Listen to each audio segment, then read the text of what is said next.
Es un día muy caluroso en el Triásico, el primer periodo de la era de los dinosaurios.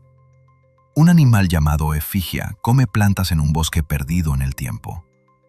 A simple vista parece un dinosaurio, con cuello largo, patas traseras fuertes y una postura erguida, pero en realidad no lo es. Pertenece a un grupo de reptiles más emparentados con los cocodrilos que con los dinosaurios. Mientras, en las aguas poco profundas de los mares del Triásico, nada Enodus, un reptil con caparazón que se parece a una tortuga, pero tampoco es una tortuga, sino un tipo distinto de reptil llamado placodonte. Es como si la naturaleza estuviera haciendo versiones de prueba de animales que nos resultan familiares, pero usando planos corporales distintos. En casi cualquier lugar del Triásico podríamos encontrar animales que nos recuerdan a otros de épocas más conocidas, pero que en verdad pertenecen a familias diferentes, con su propia historia evolutiva, exclusiva de ese tiempo. La fauna del Triásico es probablemente la más rara, poco común y extraña que ha existido en la Tierra. La enorme variedad de formas nuevas de animales que aparecieron entonces solo se puede comparar con la explosión del Cámbrico, que ocurrió 300 millones de años antes. Desde ese momento, nunca más evolucionaron tantos animales diferentes en tan poco tiempo, ni siquiera después del asteroide que extinguió a los dinosaurios, excepto a los que dieron origen a las aves y permitió el inicio de la era de los mamíferos hace 66 millones de años. El Triásico fue un gigantesco laboratorio evolutivo a escala planetaria. Pero, ¿por qué pasó esto? ¿Qué tuvo de especial el Triásico? ¿Cómo empezó y cómo terminó? ¿Por qué sus animales nos resultan tan extraños? Para responder a estas preguntas, en la primera parte de este video, veremos la historia del Triásico y el inicio de la era de los dinosaurios. En la segunda parte, presentaré 15 animales poco conocidos de esa época, que nos revelarán cosas importantes sobre la historia de la vida y de la paleontología. Spoiler, ninguno de ellos es un dinosaurio. Y al final, usaremos todo esto para intentar responder a la gran pregunta: ¿qué estaba haciendo la madre naturaleza en los comienzos de la era de los dinosaurios? Esta es la historia de la explosión del Triásico. Para entender la historia del Triásico, primero tenemos que mirar un poco más atrás y ver cómo era el mundo antes. El periodo anterior se llama Pérmico. Empezó hace unos 298 millones de años y terminó hace 252 millones de años, justo cuando comenzó el Triásico, que duró unos 46 millones de años. Fue tiempo de sobra para que ocurrieran varias revoluciones en la vida del planeta. En esos millones de años, continentes enteros chocaron, montañas se levantaron y océanos desaparecieron. Al principio del Pérmico, el mundo era más frío y tenía más oxígeno que en el Triásico, debido a una época de hielo llamada glaciación Karoo. Los tetrápodos, animales con columna vertebral y 4 patas, se estaban adaptando a vivir en los continentes, porque el clima se había vuelto más seco después del colapso de las grandes selvas tropicales. Sus antepasados del Carbonífero habían desplazado a los artrópodos, como insectos y sus parientes, como los principales animales de tierra firme. Poco a poco, los vertebrados fueron ocupando casi todos los nichos ecológicos del planeta, preparando el escenario para los cambios radicales que llegarían con el final del Pérmico y el inicio del Triásico. En el Pérmico aparecieron muchos tipos distintos de amniotas, que son tetrápodos adaptados a vivir en tierra firme gracias a un tipo especial de huevo. Antes de ellos, los tetrápodos eran más bien anfibios, ligados al agua, como las ranas actuales. El huevo amniótico, protegido por una cáscara y con membranas internas que guardan el embrión, el alimento y los residuos separados, permitió que estos animales pudieran reproducirse lejos del agua y ocupar muchos ambientes nuevos. Gracias a esta incubadora portátil, pudieron colonizar desiertos, llanuras secas y regiones alejadas de ríos y lagos, lo que hizo posible que se diversificaran muchísimo. Los primeros amniotas más variados y exitosos fueron los sinápsidos, el grupo del que, muchísimos millones de años después, saldrían los mamíferos. Sin embargo, los mamíferos verdaderos no aparecieron hasta el final del Triásico. O sea, los sinápsidos del Pérmico no eran mamíferos. Eran ramas antiguas de ese grupo que se separaron antes del ancestro común de todos los mamíferos actuales y casi ninguno dejó descendientes. Aún así, fueron protagonistas absolutos de su época. Durante buena parte del Pérmico, los sinápsidos dominaron la mayor parte de los ecosistemas terrestres, ocupando roles de depredadores, herbívoros y carroñeros. Algunos de estos protomamíferos desarrollaron cuerpos enormes, con forma de barril y cabeza pequeña, capaces de comer grandes cantidades de plantas. Un ejemplo es Cotylorhynchus, uno de los sinápsidos caseídos más grandes. Su aspecto debía de ser muy extraño. Un cuerpo pesado y voluminoso, patas robustas y un cráneo relativamente diminuto, como si alguien hubiera mezclado las proporciones de varios animales distintos. Es posible que uno de estos caseídeos tuviera un estilo de vida semiacuático, parecido al de los hipopótamos de hoy, descansando en aguas poco profundas para soportar mejor su peso y alimentándose de vegetación blanda. Esto muestra lo diverso que era este grupo en el Pérmico temprano, y cómo, mucho antes de los dinosaurios, la naturaleza ya estaba experimentando con formas gigantescas y modos de vida muy variados. Con el tiempo, muchos de estos linajes de sinápsidos desaparecieron, barridos por cambios climáticos extremos y más tarde por la gran extinción del final del Pérmico, pero dejaron tras de sí innovaciones anatómicas clave. Dientes diferenciados, posturas más erguidas, cambios en el cráneo, que serían heredadas y perfeccionadas por sus descendientes lejanos, los mamíferos. En cierto sentido, cada vez que vemos una vaca, un perro o a nosotros mismos, estamos viendo la versión moderna de una historia que empezó con aquellos sinápsidos extraños y pesados que caminaban por los paisajes secos del Pérmico.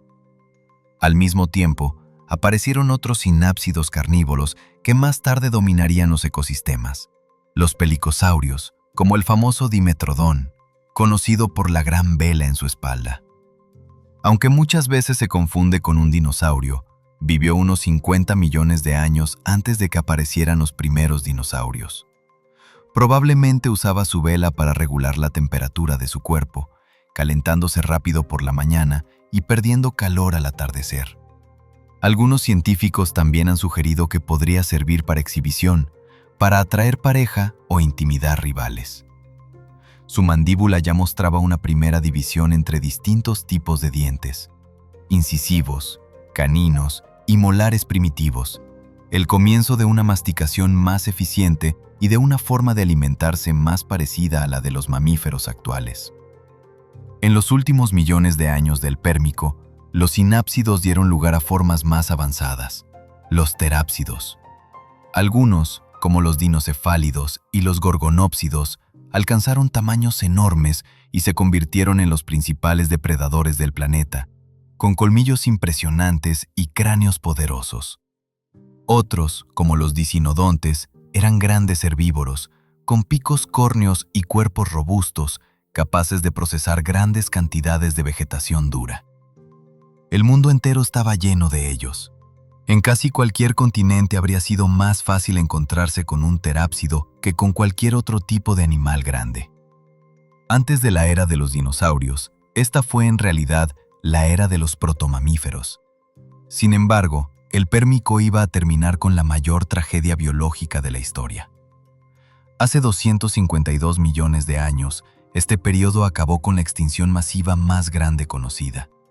Desapareció alrededor del 96% de las especies marinas y el 70% de las especies terrestres.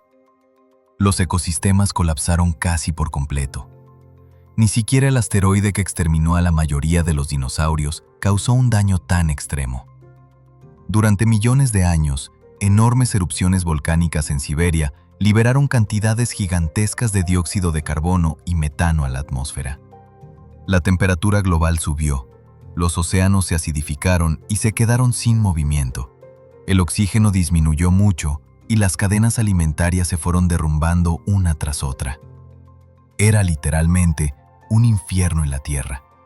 Mares envenenados, cielos cargados de ceniza y continentes abrasados por un clima insoportable. Cuando por fin terminó esa crisis, el planeta había quedado casi vacío. Y sin embargo, en ese vacío se abrió también una oportunidad, un mundo nuevo esperando a ser recolonizado, el escenario perfecto para que empezara, poco después, la extraña explosión evolutiva del Triásico. El suelo se volvió seco y pobre. Las lluvias ácidas destruyeron bosques enteros y los desiertos se extendieron por los continentes. Los animales que necesitaban mucha vegetación murieron, y después cayeron también los carnívoros que dependían de ellos. En los océanos, la falta de oxígeno permitió que proliferaran bacterias que producían sulfuro de hidrógeno, un gas venenoso que contaminó el agua y el aire. En resumen, el planeta entero se volvió tóxico para la vida. Para un observador actual, habría sido un paisaje casi alienígena. Cielos turbios, mares apagados y continentes cubiertos de tierras rojizas y erosionadas, con apenas señales de verde. Al inicio del Triásico, la Tierra era un lugar desolado. En el interior de los continentes, las temperaturas diurnas podían superar los 50 grados centígrados, mientras que los polos eran casi templados. En muchas zonas casi no había vegetación y solo sobrevivieron unas pocas especies resistentes. Entre ellas estaban los dicinodontes, terápsidos herbívoros de cuerpo robusto y pico córneo, y los cinodontes, pequeños carnívoros o insectívoros que serían los antepasados lejanos de los mamíferos. Estos últimos, del tamaño de un perro pequeño o incluso de un ratón grande, vivían en madrigueras, aprovechando la sombra y la humedad del subsuelo para escapar del calor extremo. El Triásico temprano fue una época de pura supervivencia. Los ecosistemas eran muy simples y frágiles. El planeta estaba intentando reconstruirse desde cero. Los ríos y lagos arrastraban muchos sedimentos y compuestos de azufre, y los mares todavía se estaban recuperando del colapso químico. Durante millones de años, el mundo siguió siendo inestable, pero poco a poco, la vida empezó a reorganizarse. Algunas plantas pioneras, resistentes a la sequía y a los suelos pobres, comenzaron a cubrir ciertas zonas, fijando el terreno y creando pequeños oasis donde otros organismos podían aprovechar la sombra y la humedad. A partir de esos núcleos mínimos, los ecosistemas empezaron a complicarse de nuevo. En aquel tiempo, la Tierra estaba dominada por un único supercontinente llamado Pangea, un enorme bloque de tierra rodeado por un solo océano global, Pantalasa. En el interior de Pangea, el clima era muy caluroso y seco, y en las zonas cercanas a la costa era más húmedo, con lluvias tipo monzón. Esta gran masa de tierra continua permitió que muchos animales pudieran moverse y dispersarse desde un extremo del planeta hasta el otro. Un mismo grupo de reptiles podía extenderse por miles de kilómetros, lo que hizo que muchas faunas triásicas fueran sorprendentemente parecidas, aunque estuvieran en regiones que hoy están muy alejadas. Entonces, los primeros reptiles realmente modernos empezaron a diversificarse. Entre ellos, estaban los arcosaurios, el grupo del que más tarde surgirían los cocodrilos, los pterosaurios y los dinosaurios. Pero en este momento todavía eran animales pequeños, preparados para sobrevivir en las duras condiciones del Triásico temprano. Sus cuerpos ligeros, sus patas más erguidas y su metabolismo posiblemente más activo les daban ventaja frente a otros reptiles más pesados y lentos, aún adaptados al mundo del Pérmico. Los anfibios gigantes que habían sobrevivido al Pérmico también seguían existiendo en zonas pantanosas. Algunos, como Guerrotórax, tenían el cuerpo plano y la cabeza ancha, y podían quedarse quietos durante horas, escondidos bajo el agua para sorprender a sus presas, como hacen hoy los cocodrilos. Otros, como Ventosuchus, eran más activos y cazaban peces en los ríos turbios de este nuevo mundo.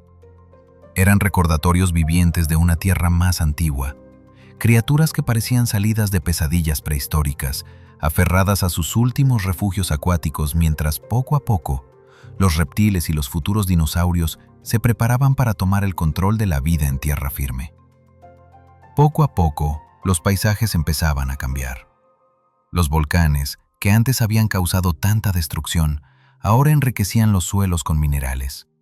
Las mismas erupciones que habían contribuido al colapso del Pérmico se convertían en una fuente de nutrientes. Cenizas cargadas de fósforo, potasio y otros elementos caían sobre la tierra y la hacían más fértil. Nuevas plantas colonizaban las tierras secas. Helechos resistentes, colas de caballo, cicadáceas y las primeras coníferas. Eran bosques aún bajos y ralos comparados con las selvas modernas, pero suficientes para empezar a cambiar el paisaje. La atmósfera, aunque todavía con mucho dióxido de carbono, comenzó a estabilizarse, lo que permitió un nuevo auge de la vegetación. Con el tiempo, los animales herbívoros volvieron a expandirse. Los dicinodontes prosperaron en las llanuras, alimentándose de estas nuevas plantas. Algunos llegaron a ser tan grandes como un buey, como Canemelleria, que debió de moverse en manadas, pastando entre esos bosques primitivos. Los cinodontes carnívoros, en cambio, se convirtieron en los principales depredadores del Triásico temprano. Eran pequeños, ágiles y tenían distintos tipos de dientes, una pista temprana de lo que más tarde serían los mamíferos. Probablemente cazaban de noche o al amanecer, usando su olfato fino y quizá un metabolismo más alto que el de otros reptiles. La vida estaba empezando de nuevo. La extinción masiva había borrado casi todo lo anterior, pero ese vacío dejó mucho espacio libre en los ecosistemas. Y cuando la naturaleza tiene espacio, lo llena con formas nuevas de vida. A partir de comunidades muy simples, unos pocos herbívoros, algunos depredadores y plantas pioneras, comenzaron a surgir redes tróficas más complejas, con carroñeros, insectos, pequeños omnívoros y depredadores especializados. En ese escenario, con el calor sofocante y los cielos rojizos del Triásico, aparecieron los primeros arcosaurios realmente dominantes. Tenían el cuerpo más erguido que los sinápsidos. Sus patas estaban colocadas justo debajo del cuerpo, lo que les daba una postura más eficiente para correr. Sus pulmones eran más avanzados, sus corazones tenían cámaras mejor separadas y su organismo era más activo. Todo esto les permitía recorrer grandes distancias, perseguir presas durante más tiempo y soportar mejor las condiciones extremas. La evolución empezaba a favorecer la velocidad, la resistencia y la conquista tanto de la tierra como del aire. De este grupo, no mucho después, surgirían los primeros pterosaurios planeando sobre los ríos triásicos. El Triásico Medio marcó el renacimiento definitivo de la vida. Un planeta que había estado al borde de la muerte comenzaba poco a poco a recuperarse. Los ecosistemas ya no eran esqueletos frágiles, empezaban a parecerse a verdaderas comunidades maduras, con bosques, llanuras, pantanos y costas llenos de organismos muy distintos. El Triásico tardío fue una época de grandes contrastes. Por un lado, la vida había llegado a ser muy diversa y compleja. Por otro, la Tierra se estaba preparando para otro desastre.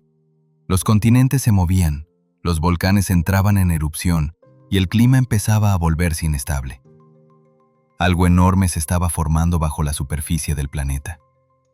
A medida que Pangea comenzaba a romperse, se abrían grandes grietas en la corteza terrestre y el magma salía desde las profundidades. Esta ruptura del supercontinente no solo cambió la forma de los continentes, sino que también alteró el clima global y provocó una serie de erupciones gigantescas que liberaron enormes cantidades de dióxido de carbono. Así empezó uno de los mayores episodios volcánicos de la historia, la provincia magmática del Atlántico Central, una colosal herida en la corteza terrestre que, igual que había ocurrido al final del Pérmico, volvería a poner a prueba la capacidad de la vida para resistir y reinventarse. Durante cientos de miles de años, las coladas de lava cubrieron millones de kilómetros cuadrados, formando regiones que hoy son parte de África Occidental, Brasil, Norteamérica y Europa. Eran auténticos mares de roca fundida que, al solidificarse, crearon enormes mesetas basálticas. La temperatura global subió mucho, los océanos se calentaron, el oxígeno disminuyó y muchas especies no pudieron adaptarse. Las estaciones se volvieron más extremas, las lluvias más irregulares y los ecosistemas quedaron sometidos a un estrés constante. Una vez más, la vida tuvo que pagar el precio de estos cambios planetarios. En tierra, muchos grandes arcosaurios y anfibios gigantes desaparecieron casi por completo.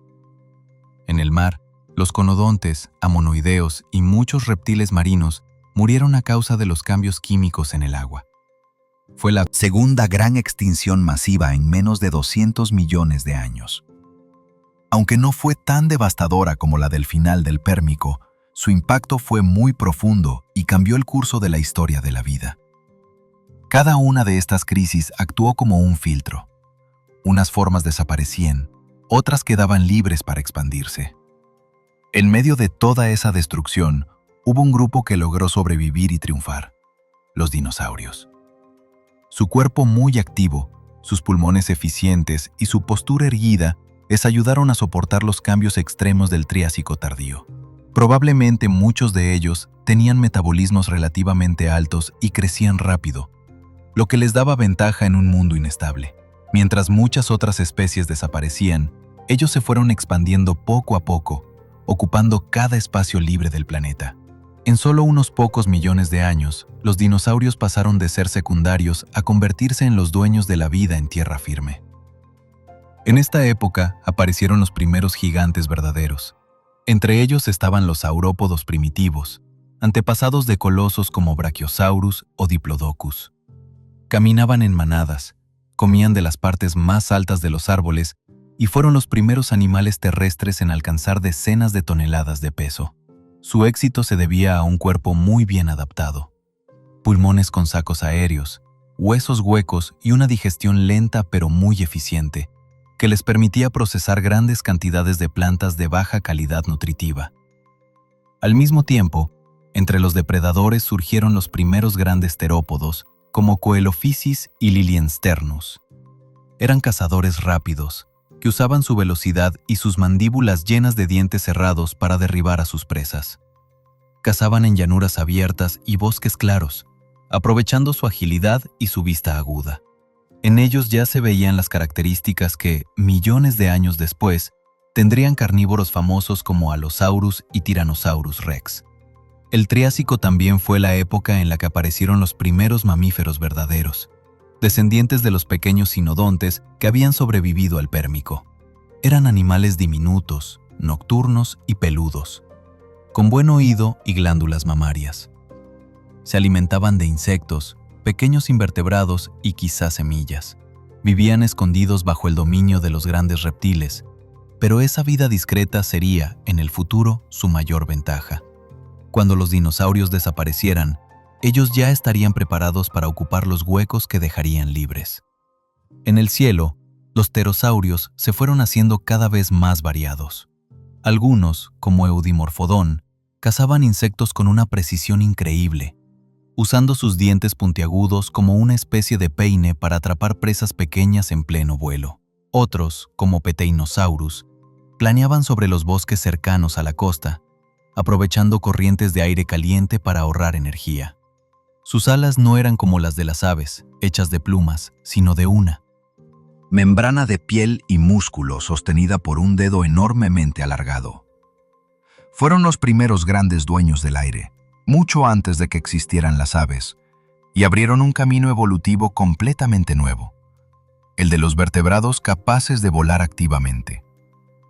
Mientras el Triásico se acercaba a su final, la Tierra se convertía en un mundo lleno de contrastes.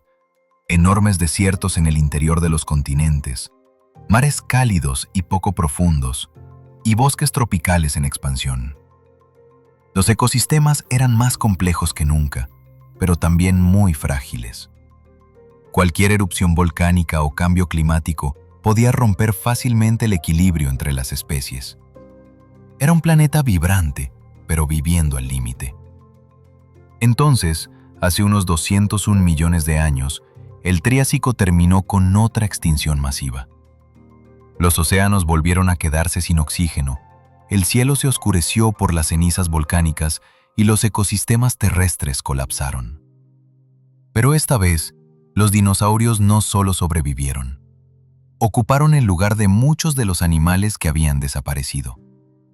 Lo que para otros grupos fue una catástrofe, para ellos fue una oportunidad.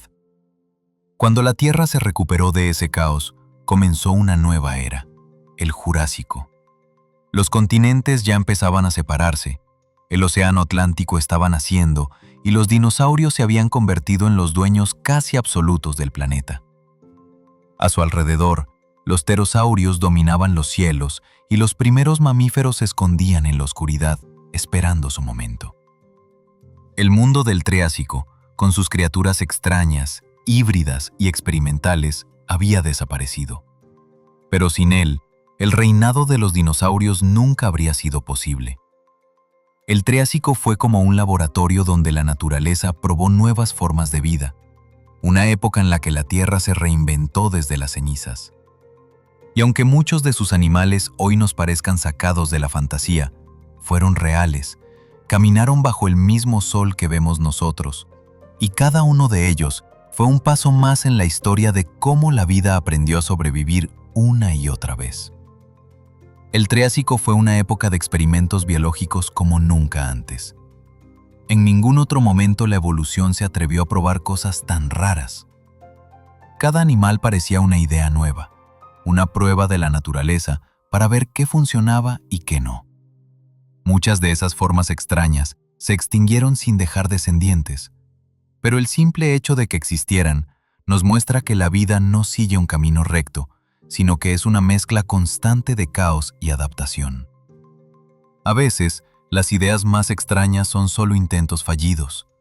Otras se convierten en el origen de linajes que durarán cientos de millones de años.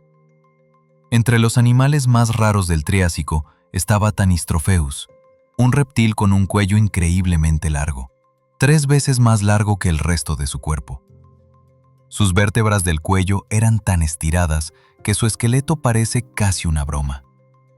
Se cree que vivía cerca del agua y cazaba peces como una especie de garza reptiliana, aunque nadie sabe bien cómo lograba mantener el equilibrio con un cuerpo tan desproporcionado. Tal vez pasaba gran parte del tiempo semisumergido, usando su cuello como una lanza flexible para sorprender a sus presas. Tanystropheus es un buen símbolo del Triásico, una criatura que parece imposible, pero que existió de verdad, recordándonos hasta qué punto la evolución puede ser creativa cuando el planeta se está reinventando. Otro ser igual de sorprendente fue Shonisaurus, un enorme ictiosaurio que podía medir más de 15 metros de largo. Tenía un cuerpo muy bien adaptado al océano abierto y grandes aletas para nadar rápido. Su forma recordaba a la de un delfín gigantesco, con un hocico alargado y un cuerpo hidrodinámico perfecto para recorrer largas distancias en mar abierto. Sus fósiles se han encontrado en lo que hoy es Nevada, recordándonos que en esa época el mar cubría lugares que ahora son desiertos. Donde hoy hay arena y montañas secas, antes hubo un océano profundo lleno de reptiles marinos, amonites y peces extraños. El Triásico también produjo formas pequeñas pero muy curiosas, como Longisquama, un reptil con una fila de estructuras largas en la espalda, parecidas a plumas o escamas alargadas. Durante muchos años, los científicos discutieron si podría ser un ancestro de las aves o solo un experimento evolutivo sin descendencia. Lo más probable es que esas extrañas plumas le sirvieran para mostrarse, regular su temperatura o quizá planear entre los árboles, mucho antes de que el vuelo verdadero apareciera. Sea como sea, Longisquama nos recuerda que las plumas o estructuras parecidas no nacieron solo para volar, sino también para exhibirse, aislarse del frío o comunicarse. En tierra firme, otro animal desconcertante era Efigia, del que hablamos al principio. A simple vista parecía un dinosaurio corredor, con patas largas y postura bípeda, pero en realidad pertenecía al linaje de los cocodrilos. Su cráneo estrecho y su mandíbula en forma de pico lo hacían parecer una criatura sacada de un sueño raro. Es un ejemplo perfecto de evolución convergente, líneas evolutivas muy distintas que, enfrentadas a problemas parecidos, llegan a soluciones corporales casi iguales. En los pantanos y zonas cercanas a la costa vivían los placodontes, reptiles marinos que se parecían a las tortugas, aunque no estaban emparentados directamente con ellas. Enodus, uno de los más conocidos, tenía un caparazón plano y dientes preparados para triturar conchas. Parecía una mezcla entre una tortuga y un manatí, un diseño tan exitoso que la evolución volvería a inventarlo millones de años después en otros grupos de animales. Estos trituradores de conchas mantenían bajo control a los invertebrados marinos de concha dura, formando parte clave de los ecosistemas costeros. También existía Drepanosaurus, un pequeño reptil que vivía en los árboles y tenía una garra enorme en el segundo dedo de sus manos, probablemente para raspar la corteza y buscar insectos. Su cola terminaba en un gancho óseo que le servía como ancla para colgarse de las ramas. Ningún otro animal, ni antes ni después, ha tenido una estructura igual. Era como una combinación entre un camaleón, un oso hormiguero y algo completamente nuevo. Drepanosaurus demuestra que en el Triásico, la naturaleza no solo estaba llenando huecos vacíos, sino explorando posibilidades casi imposibles, algunas de las cuales nunca se repetirían. Y si hablamos de rarezas del Triásico, Charovipteryx se lleva el premio. Era un pequeño reptil con membranas que se extendían desde sus patas traseras, formando una especie de planeador al revés. En lugar de volar como un murciélago o un pterosaurio, se lanzaba desde los árboles con las piernas abiertas, deslizándose como una cometa viviente. Su diseño aerodinámico parece poco lógico, pero funcionó lo suficiente como para que hoy tengamos sus fósiles. Seguramente trepaba por los troncos, elegía una rama alta y se dejaba caer para recorrer distancias cortas entre árbol y árbol, aprovechando cualquier corriente de aire. Es uno de esos animales que parecen diseñados por alguien que nunca ha visto un manual de aerodinámica, pero aún así volaba. En los mares, además de los gigantes, vivían criaturas extrañas como Mixosaurus, un ictiosaurio intermedio que mezclaba rasgos antiguos y modernos, y los primeros plesiosaurios, que más adelante se convertirían en los dueños de los océanos del Jurásico. Eran tiempos en los que casi cada costa, cada bahía y cada mar poco profundo tenía su propio conjunto de reptiles marinos, cada uno con una forma diferente de nadar, cazar y sobrevivir. Durante el Triásico también aparecieron los primeros cocodrilos verdaderos, aunque no se parecían mucho a los actuales. Muchos eran terrestres y muy ágiles, como Terrestrisuchus, un pequeño depredador de patas largas que cazaba insectos y lagartijas. Otros, como Postosuchus, eran gigantes de más de 5 metros, auténticos titanes del Triásico tardío. Caminaban sobre 2 patas y tenían dientes curvados como cuchillas. Eran los reyes absolutos de la Tierra, hasta que los dinosaurios los desplazaron. Durante un tiempo, estos cocodrilos corredores compitieron directamente con los primeros terópodos, y el resultado de esa competencia definiría quién mandaría en los ecosistemas del Mesozoico. Los primeros dinosaurios herbívoros también eran muy llamativos. Uno de ellos fue Plateosaurus, uno de los primeros saurópodos verdaderos. Tenía un cuerpo fuerte y un cuello largo que le permitían alcanzar las copas de los árboles, una gran ventaja frente a otros herbívoros. Podía caminar en 4 patas o levantarse sobre las traseras para llegar a ramas más altas, usando sus manos como apoyo. Vivían en manadas grandes y sus huellas, encontradas en Alemania y Francia, muestran que se desplazaban juntos, quizás siguiendo rutas de migración estacional. Allí donde pasaban, dejaban bosques podados y suelos removidos, como si hubieran pasado excavadoras vivientes. Plateosaurus fue uno de los primeros avisos de lo que estaba por venir.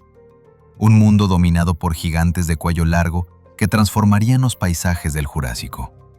El Triásico fue una época de gran creatividad evolutiva, pero también de límites. Muchas de estas criaturas estaban destinadas a desaparecer. Los ecosistemas eran inestables, los volcanes seguían activos y cada nueva forma de vida tenía que adaptarse a un planeta cambiante y difícil. Había sequías prolongadas, cambios bruscos de temperatura y mares que una y otra vez alteraban su química. No era un mundo ideal, sino un campo de pruebas extremo. Aún así, incluso las especies que fracasaron dejaron su marca. Cada animal del Triásico fue un experimento en la historia de la vida, y sin esos intentos, con sus aciertos y errores, el mundo actual no sería como es. Muchos rasgos que hoy vemos en animales modernos, pulmones más eficientes, posturas erguidas, dientes especializados, estrategias de vuelo y planeo, se ensayaron primero en ese periodo, a veces en linajes que no llegaron hasta nosotros, pero que abrieron el camino para otros. En lo profundo de los bosques, bajo cielos ardientes y sobre mares aún cálidos, el rumbo de la evolución se estaba decidiendo mediante formas de vida que hoy casi ni podemos imaginar. Y entre todas ellas, una línea empezaba a destacar sobre las demás: los dinosaurios. Al principio eran solo un grupo más, pequeño y discreto, pero tenían justo la combinación de características adecuada para prosperar en un planeta inestable. Cuerpos activos, crecimiento rápido, esqueletos ligeros y pulmones muy eficientes. Cuando el Triásico terminó, el mundo había cambiado por completo. La Tierra había pasado por fuego, muerte y renacimiento. De la destrucción del Pérmico nació un planeta nuevo, con ecosistemas más complejos, organismos más resistentes y una lección grabada en cada fósil. La vida nunca se rinde. Cada capa de roca triásica cuenta una parte de esa recuperación, como páginas de un libro escrito con huesos, huellas y sedimentos. El Triásico fue un puente entre dos mundos. Unió el pasado primitivo de los reptiles y sinápsidos con el futuro dominado por dinosaurios, aves y mamíferos. Fue el momento en que la naturaleza se atrevió a probar casi todas las combinaciones posibles. Reptiles de cuellos imposibles, criaturas planeadoras antes de que existieran alas verdaderas, cocodrilos corredores, mamíferos minúsculos escondidos entre las sombras. Un enorme laboratorio abierto donde la evolución mostró que podía reinventarse incluso después de la mayor catástrofe de la historia.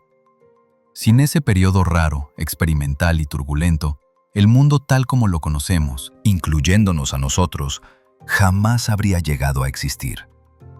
De aquellos animales extraños surgieron las formas que dominarían los siguientes 150 millones de años. Los pterosaurios conquistarían el cielo, los dinosaurios la tierra y los reptiles marinos los océanos.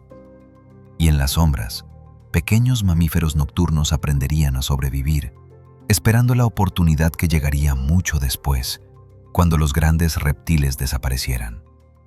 Durante todo ese tiempo, se mantuvieron discretos, escondidos en madrigueras, árboles y grietas en las rocas, viviendo de noche para evitar a depredadores gigantes. Parecían secundarios en la historia, pero eran la reserva silenciosa del futuro. El legado del Triásico no está solo en los fósiles que encontramos, sino en la propia lógica de cómo funciona la vida. Cada vez que una especie se extingue y otra ocupa su lugar, cada vez que un ecosistema se derrumba y otro nace a partir de sus restos, el espíritu del Triásico vuelve a manifestarse. Esa fue su esencia, la resiliencia, la capacidad de empezar de nuevo desde la nada. Es como si la biosfera hubiera aprendido, a base de golpes, que el cambio es la única constante y que la única estrategia posible es adaptarse o desaparecer. Mirar al Triásico es como mirarnos en un espejo muy antiguo. Somos descendientes de una larga cadena de supervivientes que soportaron fuego, sequía, hambre y extinciones. En nuestro ADN llevamos la huella de aquellos reptiles y de esos pequeños sinodontes que respiraban con dificultad bajo un sol abrasador. Ellos demostraron por primera vez que la vida podía renacer incluso cuando todo parecía perdido. Sin su persistencia, sin sus mutaciones afortunadas y sus estrategias de supervivencia, no existirían ni los bosques actuales, ni los pájaros, ni nosotros. Hoy, cuando vemos los fósiles de Tanystropheus, Genodus o Efigia, no estamos viendo monstruos ni rarezas sin sentido, sino los primeros borradores de la vida moderna. Cada forma extraña del Triásico fue un intento de la naturaleza por encontrar el equilibrio entre forma y función, entre adaptación y algo parecido a la belleza. Sus huesos, atrapados en la roca durante más de 200 millones de años, son páginas de un libro que todavía estamos aprendiendo a leer, pero que cuenta una historia muy clara, la de un planeta que se niega a rendirse. De todo aquel caos inicial salieron las bases del mundo actual. El oxígeno de la atmósfera se estabilizó, los mares recuperaron su equilibrio químico y las selvas empezaron a cubrir otra vez los continentes. Los dinosaurios heredaron la Tierra, pero la verdadera herencia del Triásico fue más profunda. Enseñó a la vida a resistir el colapso y a reinventarse después de cada fin del mundo. Gracias a esa lección, cada vez que hoy hablamos de recuperación ecológica, de resiliencia o de sistemas que vuelven a levantarse tras una catástrofe, estamos, sin saberlo, hablando del mismo principio que nació en aquel tiempo remoto, la obstinación de la vida por seguir adelante. Si la historia de la evolución fuera un libro, el Triásico sería el capítulo en el que la trama se rompe y el protagonista tiene que empezar desde cero. La tragedia del Pérmico había borrado casi todo, pero el Triásico escribió un nuevo comienzo. Y de ese comienzo venimos todos. No fue una simple secuela, sino casi otra historia distinta usando el mismo escenario. Misma tierra, mismas leyes físicas, pero un reparto de especies completamente nuevo, poniendo a prueba soluciones biológicas que nunca antes habían existido.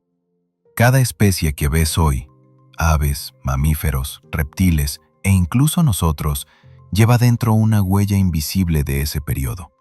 Somos los descendientes lejanos de una tierra que aprendió a sobrevivir a su propio infierno. En nuestros huesos, en la forma de nuestros pulmones, en cómo se organiza nuestro metabolismo, quedan rastros de decisiones evolutivas tomadas entonces. Cuando un pájaro vuela, un mamífero amamanta a su cría o un reptil toma el sol para calentarse, está usando estrategias que se afinaron en ese mundo ardiente del Triásico. Así terminó el Triásico, no con un simple final, sino con una promesa. La promesa de que, mientras quede un poco de vida, el planeta será capaz de volver a llenarse de seres vivos. La promesa de que el caos no es el final, sino el inicio de algo nuevo. Gracias a eso, la historia del Triásico sigue viva. Está bajo nuestros pies, en cada fósil, en cada célula y en cada respiración. Cada vez que inspiras oxígeno, un gas que también pasó por sus propias crisis y reajustes, estás participando, sin saberlo, en una cadena ininterrumpida que conecta aquel mundo remoto con el presente. Porque el verdadero milagro no fue la aparición de los dinosaurios ni la evolución de los mamíferos. El verdadero milagro fue la vida misma, levantándose una y otra vez, negándose a desaparecer. Lo asombroso no es solo la diversidad de formas, sino la tenacidad. La capacidad de reorganizarse después de cada golpe, de probar otra vez con nuevas combinaciones. Y ese milagro, esa fuerza que hizo que la vida brotara de las cenizas, sigue existiendo hoy, recordándonos que el universo, incluso en sus momentos más oscuros, siempre encuentra una manera de empezar de nuevo. Mientras haya un organismo que resista, una semilla que germine, una mente capaz de imaginar un futuro distinto, la historia no está cerrada. Somos herederos de esa obstinación cósmica y al mismo tiempo responsables de lo que escribamos en los próximos capítulos.